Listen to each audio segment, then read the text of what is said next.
bersama aku di dalam doa, di dalam doa. Salam sahabat doa kekuatanku, jumpa lagi bersama dengan kami dalam doa kekuatanku channel Senin 29 Agustus 2022. Sapaan Sabda Tuhan yang akan kita renungkan bersama pada hari ini dari Injil Markus bab 6 ayat 14 sampai dengan 30. Permenungan kita hari ini akan bersama Suster Maria Claudia PRR. Doa akan bersama Suster Maria Anuncia PRR. Mari kita mempersiapkan diri, membuka hati, memulai doa dan permenungan kita pada hari ini dengan mengundang kehadiran Roh Kudus. Roh Tuhan memenuhi dunia. Haleluya, haleluya. Ia merangkul segala sesuatu. Ia memahami segala tutur bahasa. Roh Tuhan memenuhi dunia. Haleluya, haleluya. Allah bangkit, lalu tercerai berailah musuhnya, dan yang membencinya berlari dari hadapan wajahnya. Roh Tuhan memenuhi dunia. Haleluya, haleluya. Kemuliaan kepada Bapa dan Putra, pujian bagi Roh yang kudus. Roh Tuhan memenuhi dunia. Haleluya, haleluya.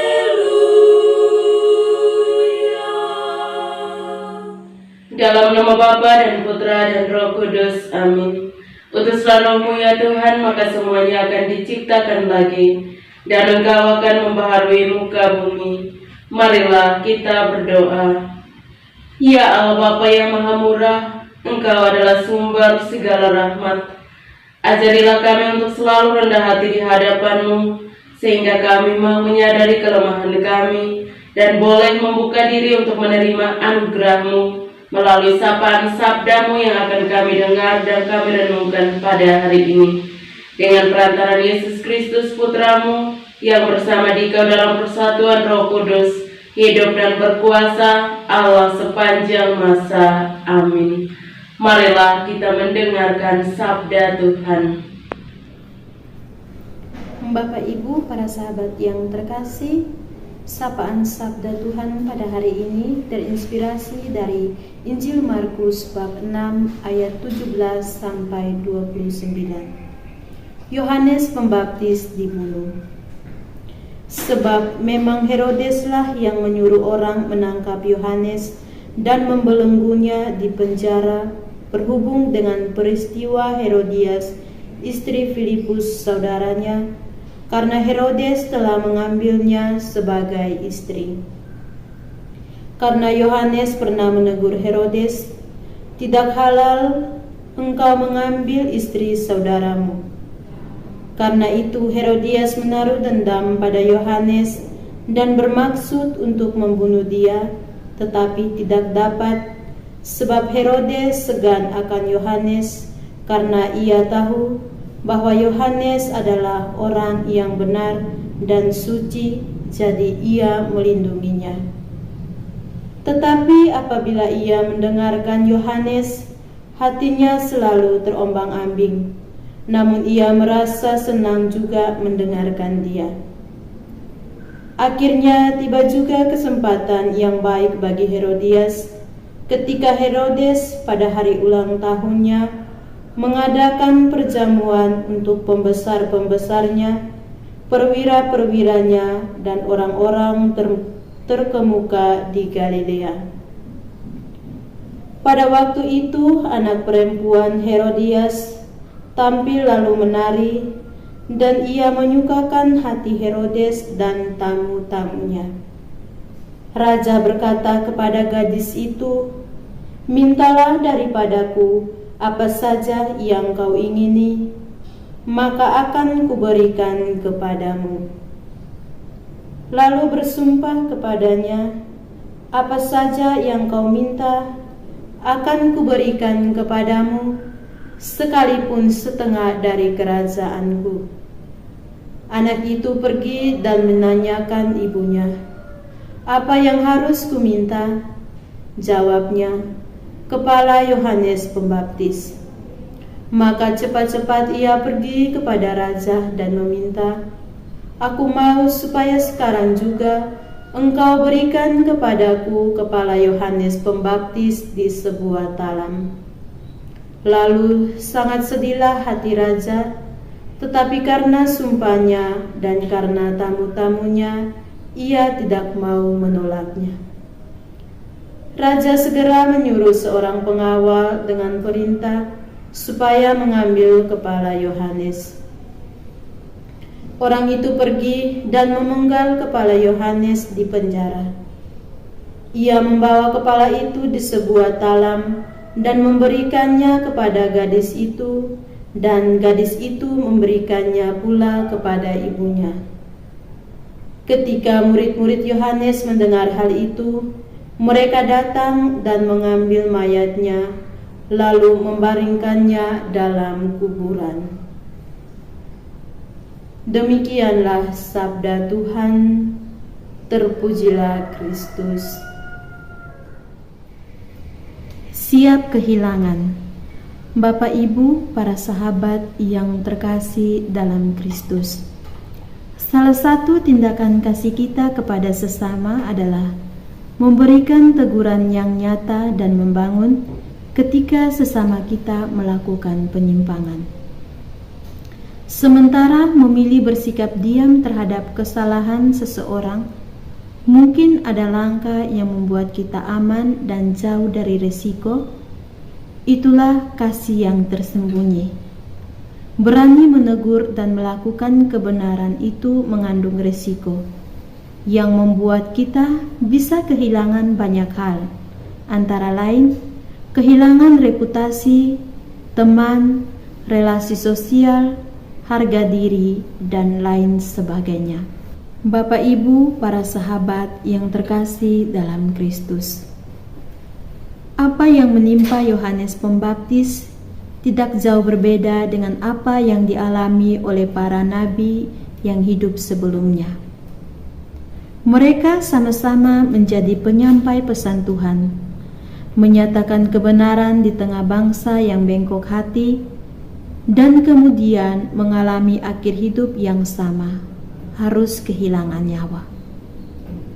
Pernyataan Herodes yang menyatakan bahwa Yesus adalah Yohanes Pembaptis yang bangkit kembali, seakan memberikan petunjuk yang nyata tentang harga yang harus dibayar dari pelayanan Yesus dan para muridnya di kemudian hari.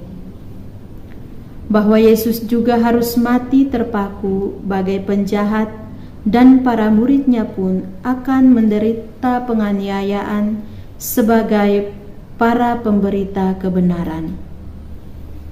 Kita tahu Rasul Petrus juga mengalami penyaliban seperti Yesus sang guru dengan kepala terbalik, juga Stefanus yang mati dirajam dengan batu, dan Rasul Santo Paulus yang mati dipenggal kepalanya di Roma.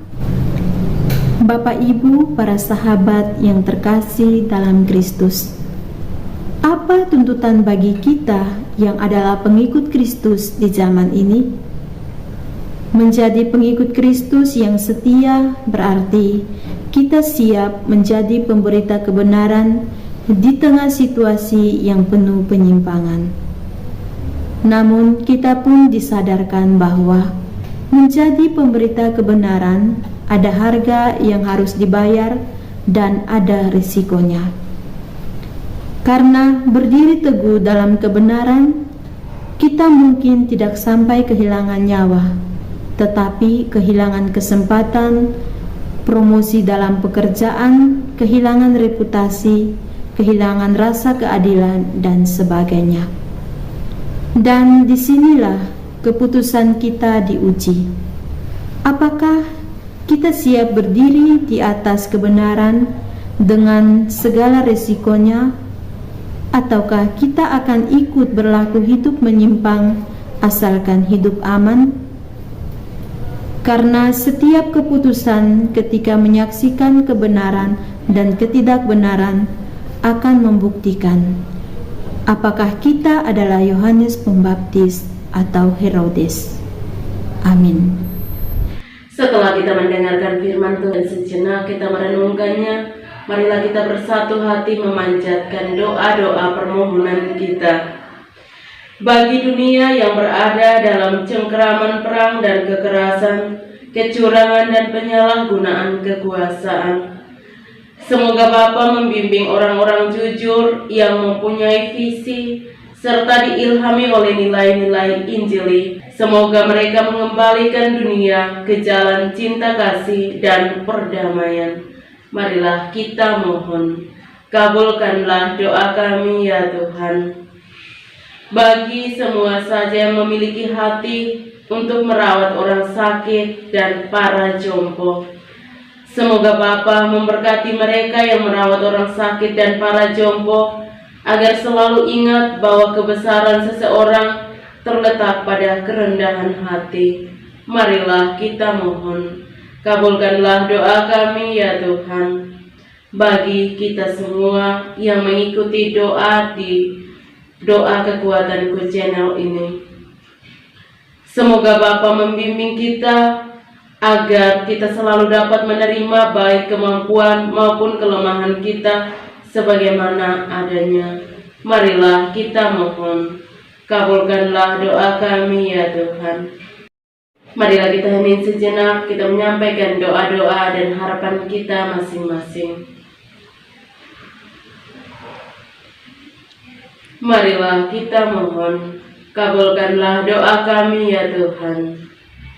Marilah kita satukan semua doa dan harapan hati kita serta kerinduan hati kita masing-masing dengan doa yang diajarkan Kristus sendiri kepada kita. Bapa kami yang ada di surga, dimuliakanlah namamu. Datanglah kerajaan-Mu, jadilah kehendak-Mu di atas bumi seperti di dalam surga. Berilah kami rezeki pada hari ini, dan ampunilah kesalahan kami, seperti kami pun mengampuni yang bersalah kepada kami. Dan janganlah masukkan kami ke dalam pencobaan, tetapi bebaskanlah kami dari yang jahat. Amin. Salam Maria, penuh rahmat, Tuhan sertamu. Terpujilah engkau di antara wanita, dan terpujilah buah tubuhmu Yesus. Santa Maria, Bunda Allah, doakanlah kami yang berdosa ini, sekarang dan waktu kami mati. Amin. Kemuliaan kepada Bapa dan Putra dan Roh Kudus, seperti pada permulaan, sekarang, selalu, dan sepanjang segala abad. Amin. Yesus Kristus, Anak Allah yang hidup terang dunia, aku sembah sujud kepadamu. Untuk engkau aku hidup, untuk engkau aku mati. Yesus Kristus, Anak Allah yang hidup terang dunia, aku sembah sujud kepadamu. Untuk engkau aku hidup, untuk engkau aku mati. Yesus Kristus, Anak Allah yang hidup terang dunia, aku sembah sujud kepadamu. Untuk engkau aku hidup, untuk engkau aku mati. Santa Maria Reina Rosari, doakanlah kami. Santo Yosef, doakanlah kami. Santo Gabriel, doakanlah kami. Santo dan Santa pelindung kita masing-masing, doakanlah kami. Terpujilah kiranya Tuhan kita Yesus Kristus sampai selama-lamanya. Amin. Dalam nama Bapa dan Putra dan Roh Kudus. Amin. Terima kasih Bapak Ibu, para sahabat, saudara-saudariku yang terkasih, untuk kebersamaan kita dalam doa dan permenungan hari ini. Jumpa lagi bersama dengan kami dalam doa dan permenungan kita hari selanjutnya. Kami akan selalu hadir menyapa setiap